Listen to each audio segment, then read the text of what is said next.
Hello नमस्कार साथियों। आज हम लोग पढ़ने वाले हैं क्लास 10th फिजिक्स का बहुत ही महत्वपूर्ण ऑब्जेक्टिव प्रश्न। दोस्तों इसमें टोटल 25 प्रश्नों को आज हम लोग पढ़ने वाले हैं, 1 से लेकर 25 तक टोटल 25 प्रश्नों को देखेंगे। लेकिन इसमें जितने भी प्रश्न शामिल किए गए हैं ये आपके फिजिक्स के पहला चैप्टर है जिसका नाम है प्रकाश का परावर्तन और अपवर्तन। तो दोस्तों इसमें सभी जो है आपके बोर्ड एग्जाम में जितने भी प्रश्न मतलब कि आने की संभावना है वीवीआई टाइप के प्रश्नों को इसमें शामिल किया गया है, जो कि आपके बोर्ड एग्जाम 2025 में आने के पूर्ण चांस बन रहे हैं, पूर्ण संभावना बना रहे हैं। वैसे प्रश्नों को इसमें शामिल किया गया है। तो आप लोग इस वीडियो को शुरू से लेकर अंत तक जरूर देखिएगा, ठीक है। तो चलिए फटाफट वीडियो को स्टार्ट करते हैं और पहला नंबर प्रश्न को समझते हैं। दोस्तों पहला नंबर प्रश्न है, किसी माध्यम के अपवर्तनांक h का मान होता है। देखिए किसी माध्यम की अपवर्तनांक h का मान पूछे यानी अपवर्तनांक का मान पूछे तो इसका मान होता है sine i by sine r। आपका ऑप्शन भी बिल्कुल सही हो जाएगा, साइन i बट्टे साइन r, ठीक है। चलिए आगे बढ़ते हैं। दोस्तों दूसरा नंबर प्रश्न है, किसी लेंस की क्षमता -2d है तो इसकी फोकस दूरी होगी। देखिए किसी लेंस की जो क्षमता है -2d दे रखा है तो इसकी फोकस दूरी आपसे पूछा जा रहा है, तो इसका जो फोकस दूरी हो जाएगा 0.5 सेंटीमीटर। आपका ऑप्शन बी बिल्कुल सही हो जाएगा, 0.5 सेंटीमीटर, ठीक है। चलिए आगे बढ़ते हैं। अब यहाँ पे देखिए तीसरा नंबर प्रश्न है, कौन सा दर्पण आमतौर पर वाहनों में पाछे देखने के दर्पण के रूप में उपयोग किया जाता है। देखिए पूछा जा रहा है कौन सा दर्पण आमतौर पर वाहनों में पाछे देखने के दर्पण के रूप में उपयोग किया जाता है, यानी साइड मिरर के रूप में उपयोग किया जाता है पीछे के दृश्यों को देखने के लिए। जब ड्राइवर गाड़ी चलाता है तो देखिएगा साइड में एक शीशा लगा हुआ होता है, दर्पण लगा हुआ होता है, उसमें जो पीछे से वाहन आते हैं उनका दृश्य उसमें देखता है और साइड देता है, ठीक है, इस तरह करके। तो यही पूछा जा रहा है।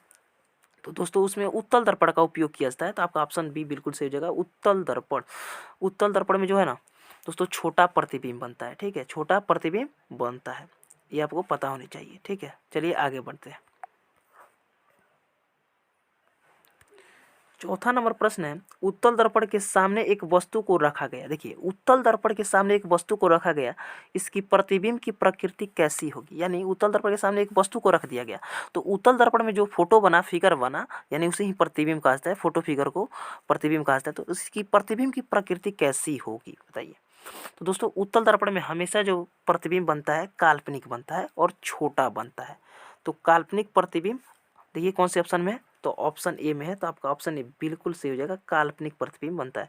काल्पनिक प्रतिबिंब का दूसरा नाम क्या होता है, आभासी प्रतिबिंब। आभासी प्रतिबिंब आप याद रखेंगे, ठीक है। काल्पनिक का है या आभासी का है, ठीक है, याद रखिएगा। चलिए आगे बढ़ते हैं।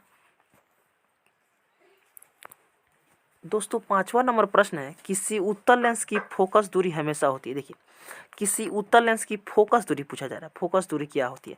तो दोस्तों देखिए उत्तल लेंस की फोकस दूरी हमेशा पॉजिटिव यानी धनात्मक होती है। क्या होती है, धनात्मक, धनात्मक, ठीक है। उत्तल लेंस की पूछे या उत्तल दर्पण की, उत्तल लेंस की फोकस दूरी पूछे या उत्तल दर्पण की फोकस पूछे, ठीक है, फोकस दूरी पूछे, उत्तल लेंस या उत्तल दर्पण दोनों की जो है फोकस दूरी धनात्मक होती है, और अवतल लेंस की ऋणात्मक होती है और अवतल दर्पण की फोकस दूरी भी ऋणात्मक होती है। तो उत्तल लेंस की फोकस दूरी क्या हो जाएगी, धनात्मक। देखिए धनात्मक यानी पॉजिटिव, ऑप्शन ए में दिख रहा है, तो आपका ऑप्शन ए बिल्कुल सही हो जाएगा। चलिए आगे बढ़ते हैं। दोस्तों छठा नंबर प्रश्न है, किस दर्पण का उपयोग सामान्यतः वाहनों के पश्च दृश्य दर्पणों में, दड़ों यहाँ पर लिख दिया, दर्पणों यहाँ पर होना चाहिए, ठीक है, थोड़ा सा मिस टाइप हो गया यहाँ पर। किस दर्पण का उपयोग सामान्यतः वाहनों का पश्च दृश्य देखने के रूप में किया जाता है। तो पश्च दृश्य करने का मतलब पीछे के दृश्य को देखने के लिए, तो उत्तल दर्पण में। आपका ऑप्शन सी बिल्कुल सही हो जाएगा, उत्तल दर्पण, ठीक है। चलिए आगे बढ़ते हैं। सातवां नंबर प्रश्न है प्यारे साथियों, निम्न में से किस दर्पण की फोकस दूरी होती है। फोकस दूरी धनात्मक, यहाँ पर छूट गया, धनात्मक रहेगा, ठीक है, धनात्मक। किस दर्पण की फोकस दूरी धनात्मक होती है, ये रहना चाहिए। तो बताइए किस दर्पण की फोकस दूरी धनात्मक होती है, तो उत्तल दर्पण की फोकस दूरी जो है दोस्तों धनात्मक होती है। तो आपका ऑप्शन भी बिल्कुल सही हो जाएगा, उत्तल दर्पण, ठीक है। फिर से एक बार बतलाना चाहूँगा, उत्तल दर्पण या उत्तल लेंस, ये दोनों की फोकस दूरी धनात्मक होती है, ठीक है। और अवतल दर्पण की जो है ऋणात्मक होती है फोकस दूरी। क्या होती है, ऋणात्मक यानी माइनस, ठीक है, आप याद रखेंगे, ऋणात्मक, ठीक है। चलिए आगे बढ़ते हैं। तो आपका ऑप्शन भी बिल्कुल सही हो जाएगा, इसका उत्तल दर्पण की फोकस दूरी धनात्मक होती है। चलिए आगे बढ़ते हैं। दोस्तों आठवां नंबर प्रश्न है, नई कार्तीय चिन्ह परिपाटी के अनुसार दर्पण के सामने रखे गए बिंब, यहाँ पर बिंज कर दिया है, बिंब रहेगा, ठीक है, यहाँ पर थोड़ा थोड़ा मिस्टाइप कर दिया गया है, ठीक है। तो नई कार्तीय चिन्ह परिपाटी के अनुसार दर्पण के सामने रखे गए बिंब की बिंब दूरी ली जाती है, क्या ली जाती है, ऋणात्मक ली जाती है। तो आपका ऑप्शन सी बिल्कुल सही हो जाएगा, ऋणात्मक। चलिए आगे बढ़ते हैं।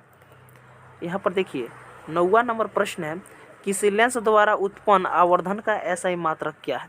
किसी लेंस के द्वारा उत्पन्न आवर्धन का एसआई मात्रक, तो मात्रक विहीन होता है। तो आपका ऑप्शन डी बिल्कुल सही हो जाएगा, मात्रक विहीन। मात्रक विहीन कहने का मतलब है जिसका कोई भी मात्रक ही ना हो, वो मात्रकहीन को मात्रक विहीन कहा जाता है। ठीक है, चलिए आगे बढ़ते हैं।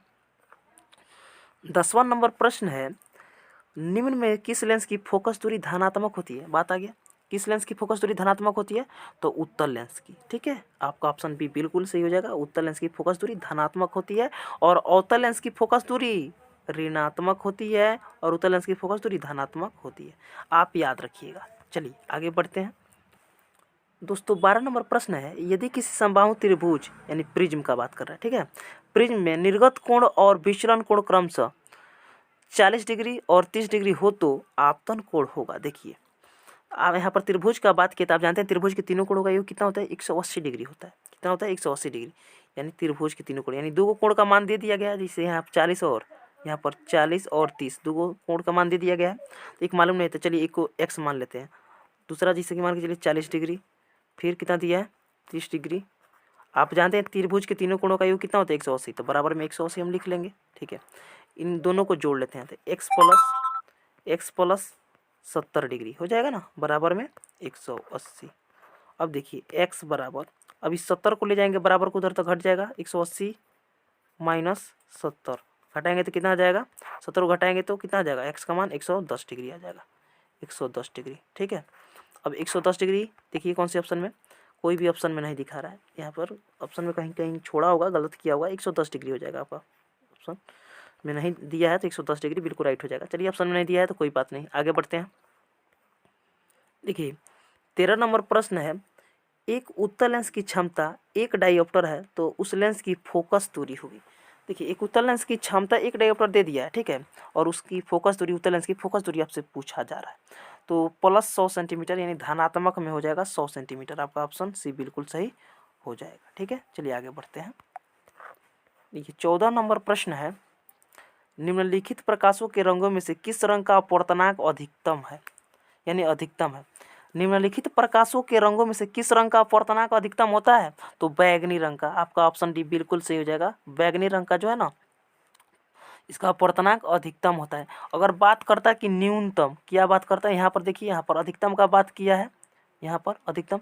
यदि बात करता न्यूनतम का, तो न्यूनतम में क्या हो जाता मेरे भाई, तो न्यूनतम में लाल हो जाता। आपका ऑप्शन ए हो जाता, न्यूनतम के लिए, किसके लिए, न्यूनतम के लिए। लेकिन अधिकतम का बात किया है तो आपका बैगनी हो जाएगा। ठीक है, चलिए आगे बढ़ते हैं। 15 नंबर प्रश्न है, पानी में डूबे एक उत्तल लेंस की फोकस दूरी हवा में इसकी फोकस दूरी की अपेक्षा होती है। देखिए पानी में डूबे एक उत्तल लेंस की फोकस दूरी और हवा में इसकी फोकस दूरी की अपेक्षा क्या होती है। तो पानी में देखिए लेंस जब डूबा रहता है तो इसकी फोकस दूरी जो होती है ना, अधिक होती है। ठीक है, अधिक।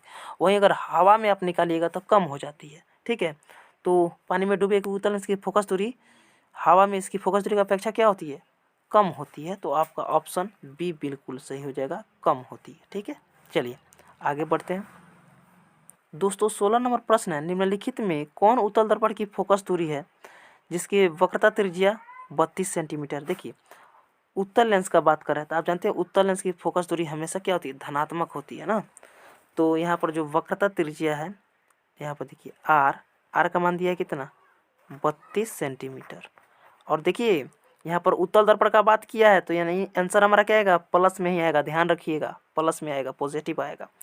तो आप जानते हैं कि त्रिज्या, वक्रता त्रिज्या आपको आर यानी आर का मान 32 सेंटीमीटर दिया है, यानी आपसे फोकस दूरी पूछा जा रहा है, यानी एफ का मान। तो आप जानते हैं एफ बराबर r/2 सूत्र होता है, एफ बराबर r/2। तो बराबर आर का मान कितना दिया है, 32 सेंटीमीटर, और बटा में क्या 2, तो 2 से 32 कट जाएगा कितना बार में, 16 बार में, यानी एफ का मान आ जाएगा आपका 16 सेंटीमीटर। पॉजिटिव आएगा, प्लस में 16 सेंटीमीटर। देखिए कौन से ऑप्शन में है, तो ऑप्शन सी में है, तो आपका ऑप्शन सी बिल्कुल सही हो जाएगा। ठीक है, चलिए आगे बढ़ते हैं दोस्तों। 17 नंबर प्रश्न है, कौन सा लेंस अपसारी लेंस भी कहलाता है, बताइए कौन सा लेंस अपसारी लेंस भी कहलाता है, बताइए। तो अपसारी लेंस अवतल लेंस को कहते हैं अवतल लेंस को अपसारी लेंस कहते हैं। अच्छा, अवतल लेंस कैसा होता है? तो ऐसे करके होता है, किनारे पर मोटा होता है और बीच में क्या होता है? पतला होता है। ठीक है, तो उसे क्या कहेंगे? अवतल लेंस को अपसारी लेंस कहते हैं। ठीक है, और अभिसारी लेंस, उत्तल लेंस को अभिसारी लेंस कहते हैं। उत्तल लेंस को अभिसारी लेंस और अवतल लेंस को अपसारी लेंस, याद रखिएगा। तो इस प्रश्न का ऑप्शन ए बिल्कुल सही हो जाएगा। अवतल लेंस को अपसारी लेंस कहा जाता है, कन्फ्यूजन में मत रहिएगा। ठीक है, चलिए आगे बढ़ते हैं।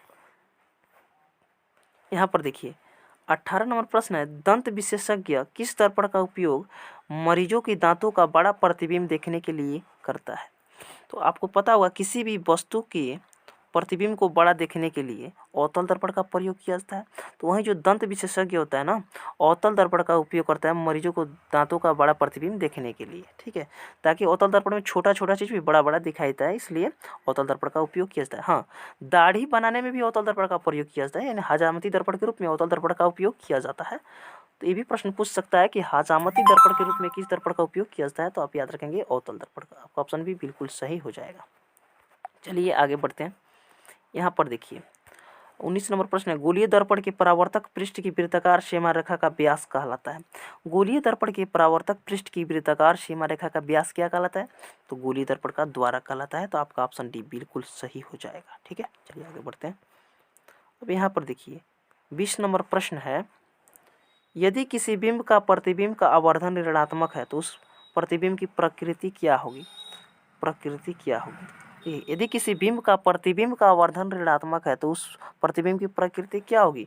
तो वास्तविक और उल्टा हो जाएगी। आपका ऑप्शन बिल्कुल सही हो जाएगा, वास्तविक एवं उल्टा। चलिए आगे बढ़ते हैं। 21 नंबर प्रश्न है, किसी शब्दकोश के छोटे अक्षरों को पढ़ने के लिए आप निम्नलिखित में कौन सा लेंस पसंद करेंगे? देखिए, किसी शब्दकोश के छोटे अक्षरों को पढ़ने के लिए आप निम्नलिखित में कौन सा लेंस पसंद करेंगे?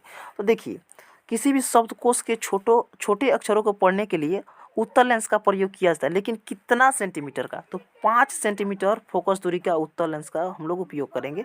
आपका ऑप्शन बी बिल्कुल सही हो जाएगा, 5 सेंटीमीटर फोकस दूरी का एक उत्तल लेंस। ठीक, चलिए आगे बढ़ते हैं। यहाँ पर देखिए 22 नंबर प्रश्न है, एक प्रयोग में अवतल दर्पण द्वारा किसी बिंब का प्रतिबिंब एक पर्दे पर प्राप्त किया जाता है तो दर्पण की फोकस दूरी निर्धारित करने के लिए प्रयोगकर्ता को मापने की जरूरत है। तो दोस्तों, प्रयोगकर्ता को मापने की जरूरत है दर्पण तथा बिंब के बीच की दूरी को। आपका ऑप्शन बी बिल्कुल सही हो जाएगा। दोस्तों 23 नंबर प्रश्न है, अवतल दर्पण की फोकस दूरी उसकी वक्रता त्रिज्या की होती है। देखिए, अवतल दर्पण की फोकस दूरी उसकी वक्रता त्रिज्या की होती है। क्या होती है? तो आप पढ़े होंगे सूत्र F=R/2। तो फोकस दूरी जो है दोस्तों वक्रता त्रिज्या की आधी होती है। तो आपका ऑप्शन बी बिल्कुल सही हो जाएगा, आधी। अवतल दर्पण की फोकस दूरी उसकी वक्रता त्रिज्या की आधी होती है। तो देखिए यहाँ पर एफ से फोकस दूरी, एफ से क्या? फोकस दूरी, और यहाँ पर आर से वक्रता त्रिज्या। तो फोकस दूरी क्या है? वक्रता त्रिज्या की आधी है, इसलिए आधी होती है। आपका ऑप्शन बी बिल्कुल सही हो जाएगा, कोई दिक्कत नहीं। चलिए दोस्तों 25 नंबर प्रश्न है, प्रतिबिंब का आकार हमेशा वस्तु के बराबर है तो दर्पण होगा। प्रतिबिंब क्या चीज़ होता है? देखिए, प्रतिबिंब का मतलब होता है फोटो, इमेज, आप जानते होंगे। तो देखिए यहाँ पर पूछा जा रहा है प्रतिबिंब का आकार, आकार मतलब कि साइज। तो प्रतिबिंब का आकार हमेशा वस्तु के बराबर है तो दर्पण होगा, समतल दर्पण होगा, क्योंकि समतल दर्पण में जितना बड़ा वस्तु रहता है उतना ही बड़ा उसका प्रतिबिंब भी दर्पण में बनता है। ठीक है, तो समतल दर्पण में वस्तु का प्रतिबिंब क्या होता है? बराबर। जितना बड़ा वस्तु उतना ही बड़ा प्रतिबिंब, जितना बड़ा मतलब कि वस्तु होगा उसका प्रतिबिंब भी दर्पण में उतना ही बड़ा दिखाई देगा। तो समतल दर्पण में बराबर होता है, जबकि उत्तल दर्पण में क्या होता है? उत्तल दर्पण में छोटा बनता है, वस्तु से छोटा प्रतिबिंब बनता है। अगर वहीं अवतल दर्पण का बात कर लें तो अवतल दर्पण में बड़ा बनता है, अवतल दर्पण में बड़ा प्रतिबिंब बनता है, उत्तल दर्पण में छोटा बनता है, और समतल दर्पण में बराबर बनता है। आप याद रखिएगा। ठीक है, तो दोस्तों आज का यहाँ तक 25 तक टोटल प्रश्न हम लोगों ने पढ़ा। अगर इससे आगे आप पढ़ना चाहते हैं तो आप मेरे इस चैनल को सब्सक्राइब करके हमसे अवश्य जुड़ें। फिर कल इसके अगले वाले प्रश्नों को देखेंगे अगले वाले वीडियो में। ठीक है, तो मिलते हैं एक नई वीडियो के साथ, तब तक के लिए जय हिंद, वंदे मातरम।